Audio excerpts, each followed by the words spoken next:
क्या अंतर देखते हैं कांग्रेस और भाजपा में?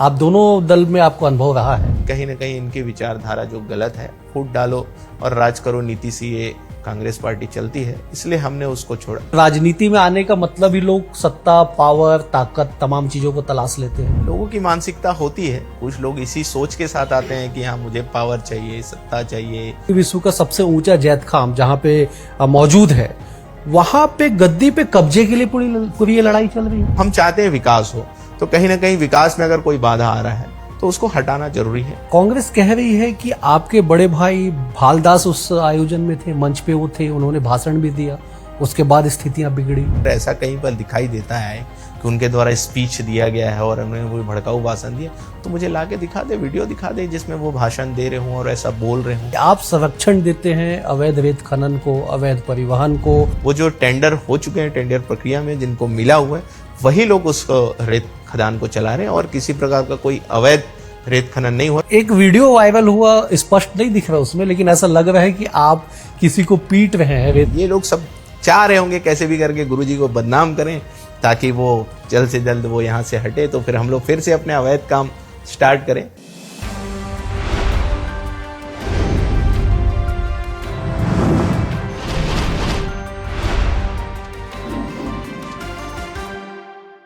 नमस्कार, हमारे खास कार्यक्रम में आप सभी का स्वागत है।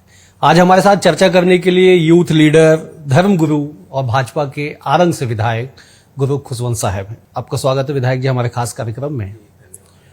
35 साल की उम्र में विधायक बनना, समाज की सेवा करना, धर्म गुरु का फर्ज निभाना, कैसा है ये सिलसिला? प्रातः स्मरणीय परम पूज्य गुरु घासीदास बाबा जी के वंशज हैं और लगातार हमने प्रातः स्मरणीय गुरु घासीदास बाबा जी के बातों को और उनके उपदेशों को, संदेशों को सुना है, समझा है। हमारे पिताजी लगभग 45 साल से सामाजिक कार्य कर रहे हैं, सेवा कर रहे हैं, लोगों के लिए अपना पूरा जीवन अर्पण उन्होंने कर दिया है और उन्हीं को आदर्श मानते हुए आज हम भी प्रयास कर रहे हैं।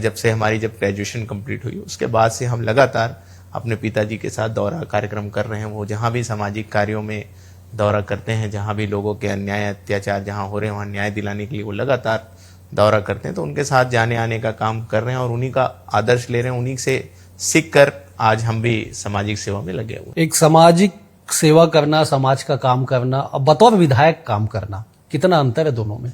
अंतर तो नहीं है, क्योंकि अंतर उन्हीं के लिए होता है जो राजनीति में अपने आप को स्थापित करने के लिए या कुछ अर्जित करने के लिए आते हैं, उनके लिए अंतर होती है। लेकिन जो सामाजिक सेवा करते हैं वही वो राजनीति में रहकर भी वही सेवा करनी है और राजनीति भी एक सेवा का माध्यम है और इस माध्यम से और अच्छे से सेवा किया जा सकता है, तो इसमें कोई अंतर नहीं है।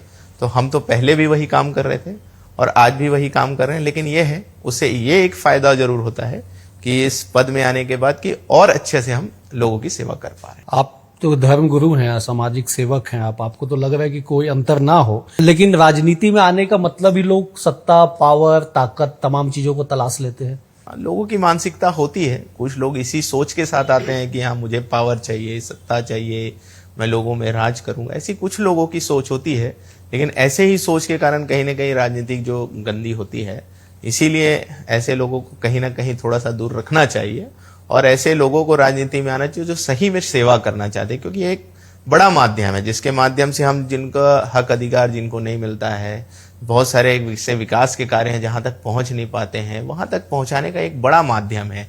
जैसे हम जब सामाजिक कार्य करते थे तो बहुत सारे आंदोलन हम करते थे, जैसे शराब बंद का आंदोलन है या लोगों का जैसे किसी का घर नहीं बन पा रहा है, किसी के रोड नाली जो नहीं बन पा रहे हैं या सामाजिक प्रताड़ना हो रही है, कई जनप्रतिनिधि को कोई दबा रहा है, ऐसे बहुत सारे समस्याएं हमको देखने को मिलती थी। लोग लगातार हमारे पास आते थे, हम उनके साथ जाते थे, उनके साथ मिलकर धरना प्रदर्शन भी करना, आंदोलन करना, ये सब करके उनको न्याय दिलाने का काम कर रहे थे।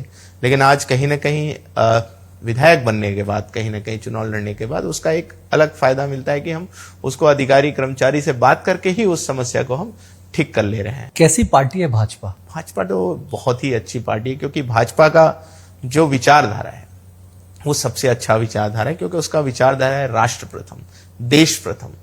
अपने लिए बाद में सोचते हैं, देश के लिए पहले सोचते हैं कि देश कैसे आगे बढ़ेगा, देश के लिए हमारा क्या कर्तव्य, हमारी क्या जिम्मेदारी है, वो सोच के साथ ये पार्टी काम करती है और एक अनुशासन के साथ काम करती है। और उस अनुशासन के साथ जब काम करती है तो निश्चित ही देश के लिए समर्पित है। जैसे आपको मालूम ही होगा, जब हमारा अधिवेशन हुआ था उसमें हमारे प्रधानमंत्री जी ने बताया था कि लगभग किसी ने उनसे कहा था कि 10 साल आपको हो गए प्रधानमंत्री बने हुए, आपने मुख्यमंत्री भी रह गए, आप प्रधानमंत्री भी, सारे पद तो आपने रख लिया है, रह चुके हैं, तो आप और आगे राजनीति करने की क्या आवश्यकता है करके। लेकिन उन्होंने कहा मैं राजनीति करने के लिए नहीं आया हूं, राष्ट्र की सेवा करने के लिए आया हूं। और ये जो भाव है ये भारतीय जनता पार्टी के कार्यकर्ताओं में दिखता है और इसी भाव के साथ इसमें काम करता है, इसलिए सबसे श्रेष्ठ पार्टी है। और आज आप देखिए कि विश्व की सबसे बड़ी पार्टी हमारी भारतीय जनता पार्टी है, जो ऐसी विचारधारा के साथ चलती है। मैं इसलिए आपसे सवाल पूछा क्योंकि कांग्रेस से आपका ताल्लुक रहा, उसके बाद आप लोग भाजपा में आए, फिर आपको टिकट मिला, आप विधायक बने, इसलिए मैंने सवाल पूछा। क्या अंतर देखते हैं कांग्रेस और भाजपा में? आप दोनों दल में आपको अनुभव रहा है। जी बिल्कुल, देखिए हमारा तो उद्देश्य था लोगों की सेवा करना, लोगों के बीच जाकर उनके हक अधिकार को दिलाने का प्रयास करना, और जिस समाज से हम बिलोंग करते हैं तो उस समाज के भी उन्नति और विकास के लिए सोचना, क्योंकि कहीं ना कहीं काफी समय से उनको जो मुख्य धारा से, विकास की धारा से जो जोड़ना है वो कहीं ना कहीं जुड़ नहीं पा रहे थे। इनके जो हमारे जो धार्मिक स्थल हैं उनके भी उन्नति विकास नहीं हो पा रहे थे, सारी चीजें, बहुत सारी समस्याएं थी। तो उस हिसाब से हमने जुड़े थे, लेकिन हमने देखा 5 साल में हमने अनुभव किया कि जिस उद्देश्य के साथ हम जुड़े हैं उस उद्देश्य की इसमें पूर्ति हो नहीं पा रही है, क्योंकि कहीं ना कहीं इनकी जो मानसिकता है वो भेदभाव वाली राजनीति कहीं ना कहीं दिखाई देती है। ऐसे समाजों का सिर्फ वोट बैंक की तरह उपयोग करने का प्रयास करते हैं, उनके विकास के लिए कहीं पर कोई सोच नहीं दिखाई देती, कहीं विचारधारा नहीं दिखाई देती, या किसी प्रकार का रोड मैप भी तैयार नहीं किया जाता। बस ये कहा जाता है कि ये हमारे वोटर हैं, बस इनको हमको वोट के बैंक की तरह यूज करना है, इस टाइप के सारी चीजें वो दिखाई दे रही थी। फिर युवा हैं तो युवाओं से लगातार मुलाकात हो रही थी, तो युवाओं का एक कहीं ना कहीं रोजगार हर युवा को चाहिए होता है, और रोजगार में किस प्रकार से घोटाले हो रहे थे वो सब जान रहा है, पूरा प्रदेश जान रहा है, पूरा देश जान रहा है। तो ये सारी चीजें हमने देखा, समझा, तो हमें समझ में आया कि कहीं ना कहीं इनकी विचारधारा जो गलत है, फूट डालो और राज करो नीति से ये कांग्रेस पार्टी चलती है, इसलिए हमने उसको छोड़ा और एक राष्ट्र प्रथम, देश प्रथम की जो विचारधारा से जो चलती है, और एक स्लोगन है सबका साथ सबका विकास, ये स्लोगन हमें काफी अच्छा लगा। और मैंने मेहनत भी देखा, हमारे देश के प्रधानमंत्री नरेंद्र मोदी जी का मैंने मेहनत देखा कि इस उम्र होने के बावजूद वो जो मेहनत करते हैं वो दिखाई देता है। लगातार हमने देखा है, कभी विदेश जाते हैं तो वहां से लौटते हैं तो फिर यहाँ अपने वर्क पे लग जाते हैं, कभी मैंने उनको आराम करते नहीं देखा, छुट्टी लेते नहीं देखा। तो ये सारी चीजें हमारे लिए प्रेरणादायक रही, और इस सारी चीजों से सोचकर हमने भारतीय जनता पार्टी में प्रवेश किया, और आज वो दिखाई दे रहा है कि वो हर किसी के लिए सोच रहे हैं। आप देखें हैं 10 साल में इन्होंने लगभग 25 करोड़ जनसंख्या को गरीबी रेखा से बाहर निकाल के लाया, 4 करोड़ प्रधानमंत्री आवास बनाया। आज ये जो 25 करोड़ लोगों को गरीबी रेखा से बाहर लाएं, कहीं न कहीं ग्रामीण में हमारे समाज के लोग ज्यादा लेते हैं, SC, ST, OBC ज्यादा निवास करते हैं। तो आज कहीं ना कहीं जिनको कोई पूछ नहीं रहा था, आज उनके विकास हो रहे हैं।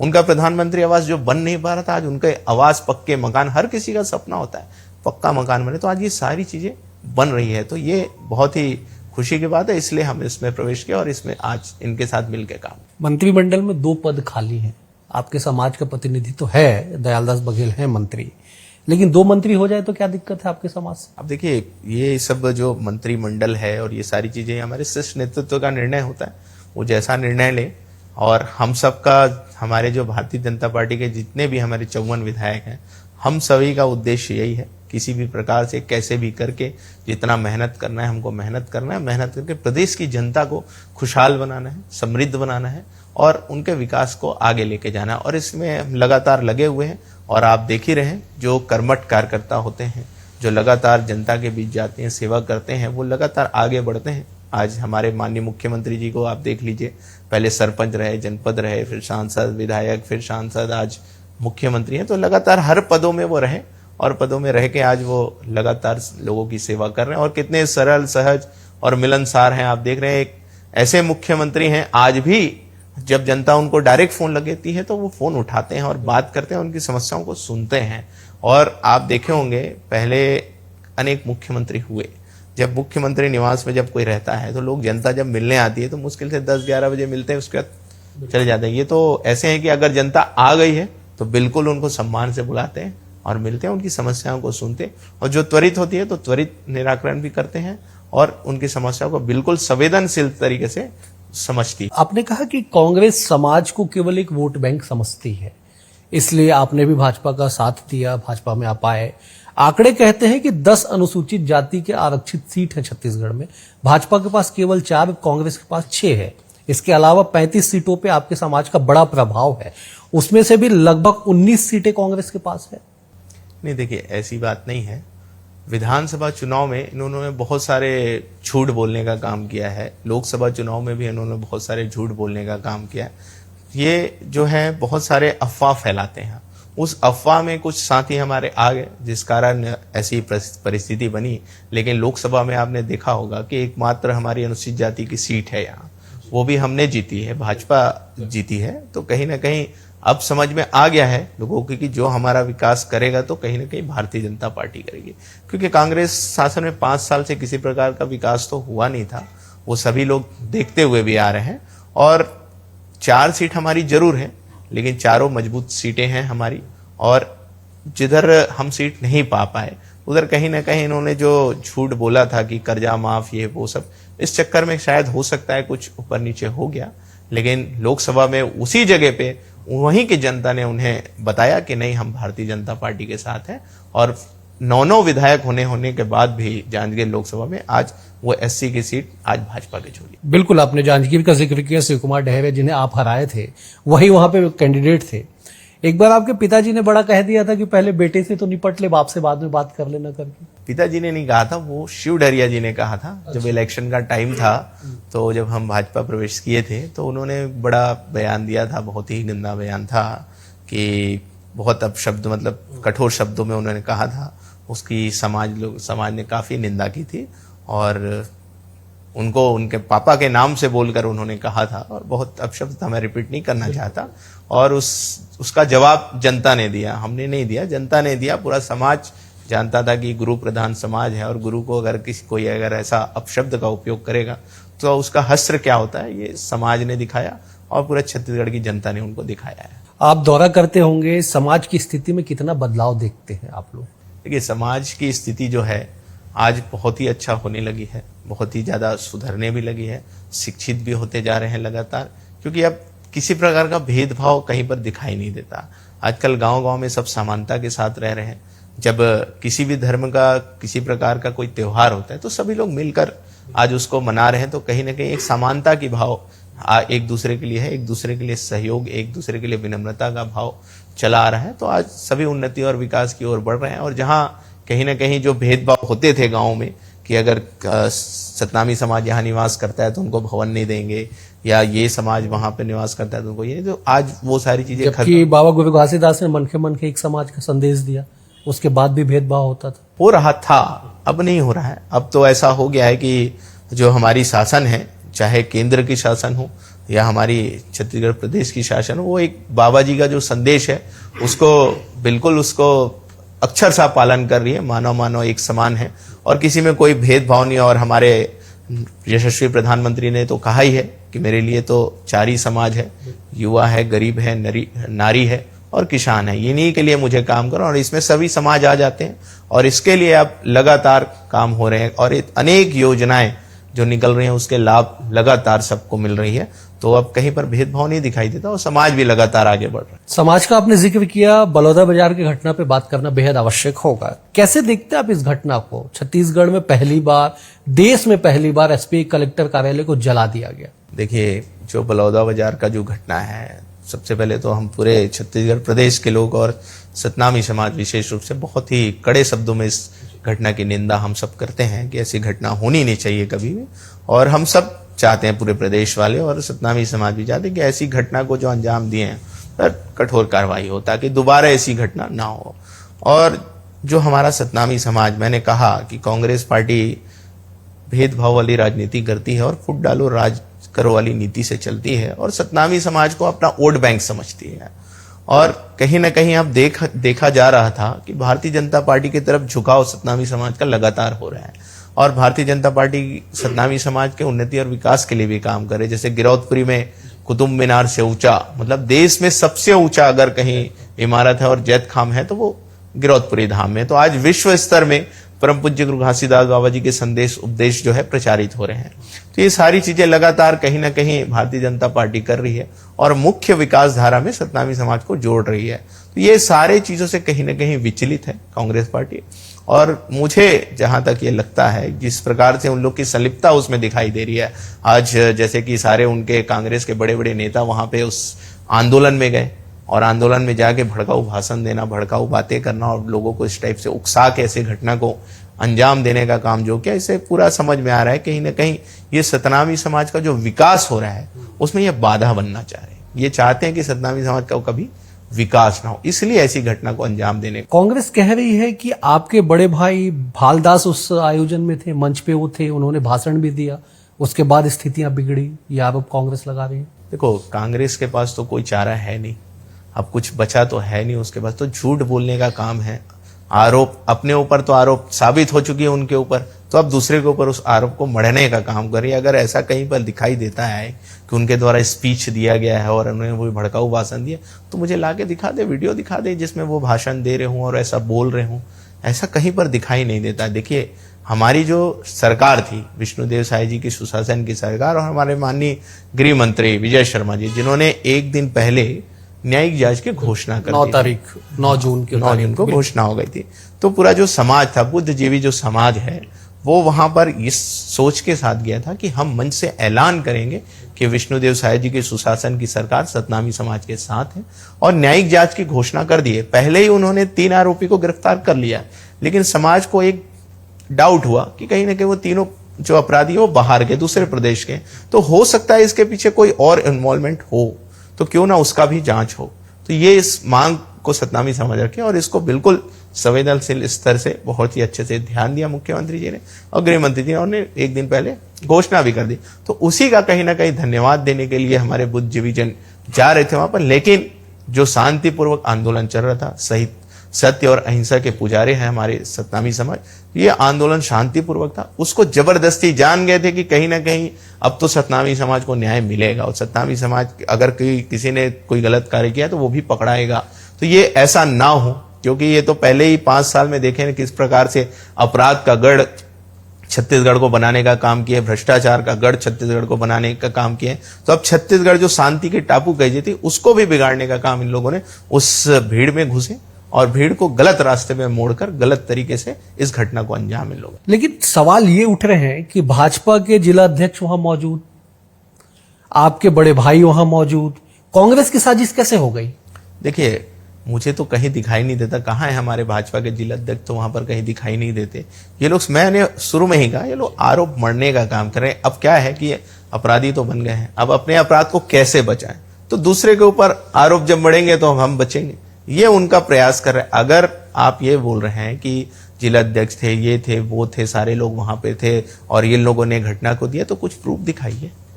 और कोर्ट है, संविधान की कॉपी लेके आप लोग ही घूमते हैं, संविधान तो जीवित है, तो संविधान के आधार पे लड़ाई लड़िए। क्यों अपराधी को बचाने के लिए इस प्रकार का धरना प्रदर्शन, नौटंकी और तमाशा कर रहे हैं पूरे प्रदेश में आप? अगर आप सच में संविधान को मानते हैं तो संवैधानिक ढंग से आप लड़ाई लड़िए, संवैधानिक ढंग से आप कोर्ट में जाइए, कोर्ट में आप अपने सबूत पेश कीजिए, और जो प्रशासन जो कार्रवाई कर रही है, तो जिस आधार पे उन्होंने गिरफ्तार किया, वो सारी चीजें वो दिखाई देंगे। देवेंद्र यादव की गिरफ्तारी को कांग्रेस बड़ा मुद्दा बना रही है, लगातार आंदोलन कर रही है उसके खिलाफ। कल भी आंदोलन हुआ, आपने गंभीर टिप्पणी की कि देवेंद्र यादव ने सतनामी समाज के ध्वज का अपमान किया है। बिल्कुल, सतनामी समाज का जो सादा झंडा है वो हमारे सतनामी समाज का आन बान शान है, हमारे सतनाम धर्म का प्रतीक चिन्ह है, और सादा झंडा शांति का भी प्रतीक चिन्ह है।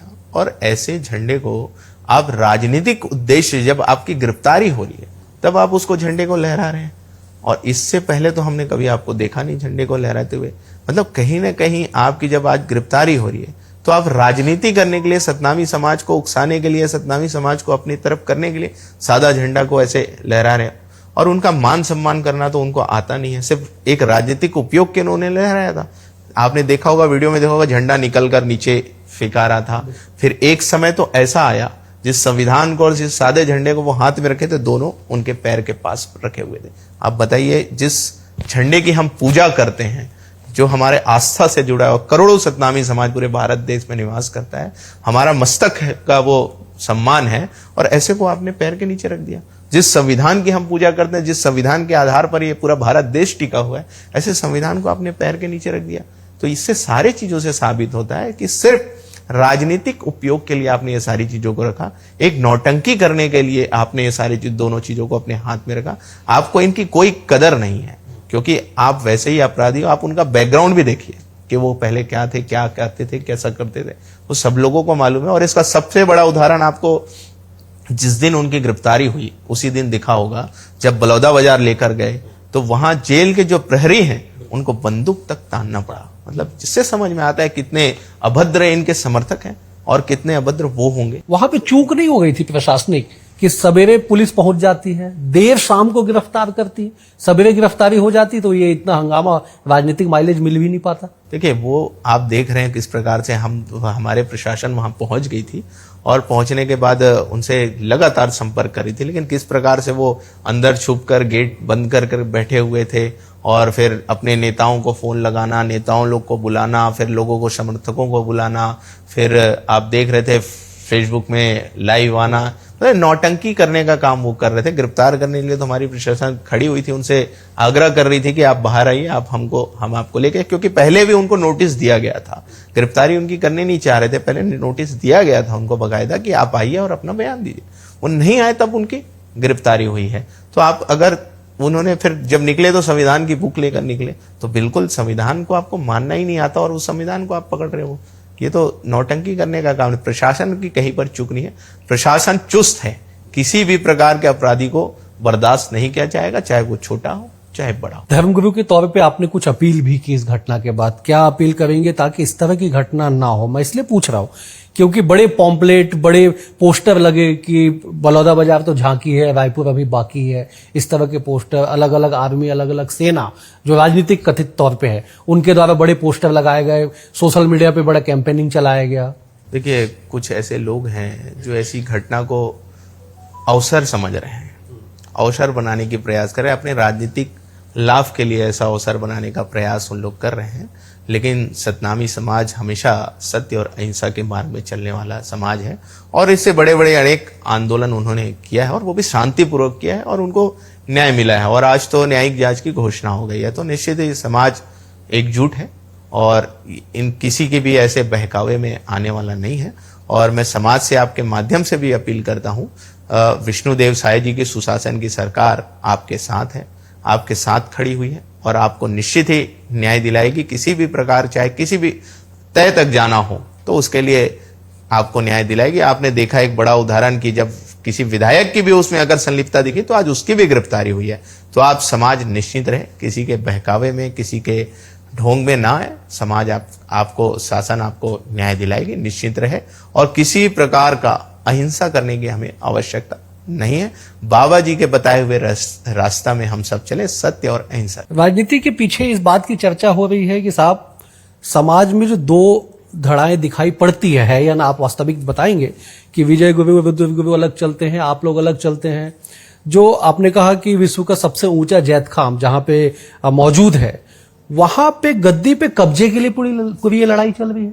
देखिए, वहां जो हमारा गिरौदपुरी धाम है, जो परम पूज्य गुरु घासीदास बाबा जी का तपोस्थली है, अवतरण स्थली है, वहां जो गद्दी है वो गुरु घासीदास बाबा जी की गद्दी है। और शासन प्रशासन के द्वारा वहां मेला कमेटी आपके पिताजी को अध्यक्ष बनाया गया उस मेला कमेटी का, उसके बाद ही विवाद शुरू हुआ। तो उसको मेला कमेटी गठित की गई है, जो कई वर्षों से चला आ रहा है। तो मेला कमेटी में लगातार हमारे पिताजी उसमें सदस्य रहे हैं, और उसमें विजय गुरु जी हमारे अध्यक्ष रहे हैं पहले। तो जैसे जैसे सरकारें बदलती हैं वैसे वैसे उसमें अध्यक्ष भी बदलते रहता है। पहले भी किशनलाल कुर्रे जी थे राजमहंत, उन्होंने लगभग 10 से 12 साल वो अध्यक्ष रहे। उसके बाद विजय गुरु जी अभी अध्यक्ष बने, वो भी करीब 20-25 साल हो गया उनको भी अध्यक्ष रहते हुए। और आज कहीं ना कहीं जो विकास गिरौदपुरी धाम का होना चाहिए वो कहीं ना कहीं नहीं हुआ। दिखाई देता है कि जिस प्रकार से विकास वहां होना था, एक ईटा 5 साल में नहीं रखा गया, और सरकार में थे, सारी चीजें थे, वो नहीं रखा गया। तो आज हमारी शासन सरकार ये चाहती कि गिरौदपुरी का विकास हो। पहले बजट में आपने जैसा देखा होगा 3.5 करोड़ रुपए गिरौदपुरी धाम के लिए दिया गया है। तो हम चाहते हैं विकास हो, तो कहीं ना कहीं विकास में अगर कोई बाधा आ रहा है तो उसको हटाना जरूरी है। और मेला कमेटी जैसे कि आप मालूम है एक सिस्टम होता है, प्रक्रिया होती है, बदलते रहते हैं सदस्य। वो भी जब थे तो लगातार प्रतिक्रिया बदलते रहते, कभी सदस्य 10 हुए, कभी 50 हो गए, कभी 60 हो गए। तो आवश्यकता अनुसार उसमें बदलाव होते रहते। तो आवश्यकता अनुसार अभी भी बदलाव हुआ है। और हमारे पिताजी को अभी राजा गुरु धर्मगुरु बालदास साहिब जी को गिरौदपुरी मेला कमेटी का अध्यक्ष बनाया गया है। तो उसमें किसी प्रकार की गद्दी की लड़ाई इसलिए नहीं है क्योंकि हमारी जो गद्दी है, हमारे पिताजी की जो गद्दी है राजा गुरु धर्मगुरु बालदास साहिब जी की, वो भंडारपुरी धाम है। और उनकी जो गद्दी है, हमारे विजय गुरु जी की गद्दी है, वो खड़वापुरी धाम है। यहाँ सिमगा के पास जो खड़वापुरी धाम वो है। तो ये दोनों आप अपना अपनी कहीं ना कहीं गद्दी स्थापित है, कहीं पे गद्दी की कोई लड़ाई नहीं है। वो गिरौदपुरी धाम सभी का आस्था का केंद्र है, जहां हम सब दर्शन करना चाहते हैं। और वहां सिर्फ एक मेला कमेटी बनती है जो मेला व्यवस्थाओं के लिए, क्योंकि वहां लाखों करोड़ों श्रद्धालु आते हैं तो उनकी व्यवस्थाएं करनी होती है, तो कोई ना कोई निरीक्षण के लिए होना चाहिए। तो उस व्यवस्था से वो टीम बनती है और वो टीम बनी है। इसमें कोई कहीं पर कोई लड़ाई भेदभाव नहीं। एक और गंभीर आरोप आप पे लगते हैं कि आप संरक्षण देते हैं अवैध रेत खनन को, अवैध परिवहन को। ये भी कहा जाता है कि आपके हस्तक्षेप से अवैध रेत खनन होता है, क्योंकि सरकार बदलने के बाद ठेका नहीं हुआ, लेकिन रेत खनन लगातार जारी है, न केवल आरंग बल्कि पूरे क्षेत्र में, और आप संरक्षित करते हैं उसको। ये गंभीर आरोप लगते हैं। आप जो रेत के अवैध उत्खनन की बात कर रहे हैं, आप जो पिछला शासन जो था उसमें अवैध रेत खनन उत्खनन होते थे, सारी चीजें, दिन रात नदी को खोदना, रेतों को बेचना, इस टाइप का वो सारे काम होते थे। लेकिन जब से सुशासन की सरकार आई है तब से अवैध रेत उत्खनन में पूर्ण रूप से बंद कर दिया गया है। कहीं कहीं बीच बीच में थोड़ा होता है तो लगातार हमारी जो टीम जाती है, कार्रवाई करती है।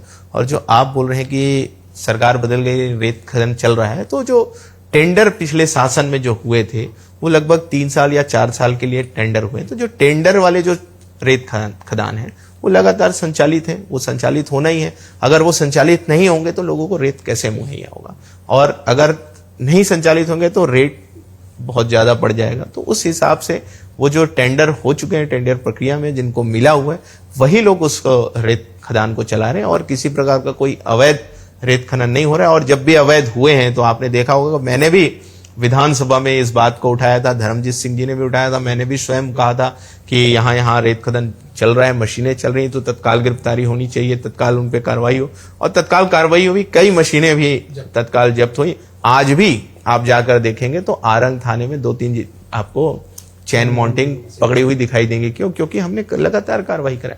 आज भी अगर अभी तो सारे रेत खदान बंद है, लेकिन अगर अभी भी कोई अवैध करेगा तो उसके ऊपर तत्काल कार्रवाई होगी। और एक वीडियो वायरल हुआ, स्पष्ट नहीं दिख रहा उसमें, लेकिन ऐसा लग रहा है कि आप किसी को पीट रहे हैं रेत खदान के पास। आपने उसका गर्दन पकड़ के रेत में ऐसा डाल दिया। कोई कहते हैं कि कोई खनिज अधिकारी है, आपकी बात नहीं माना तो आपने उसको पीट दिया। एक वीडियो वायरल हुआ, धुंधला धुंधला सा है, लेकिन आप हैं ऐसा प्रतीत होता, लोग कहते हैं ऐसा।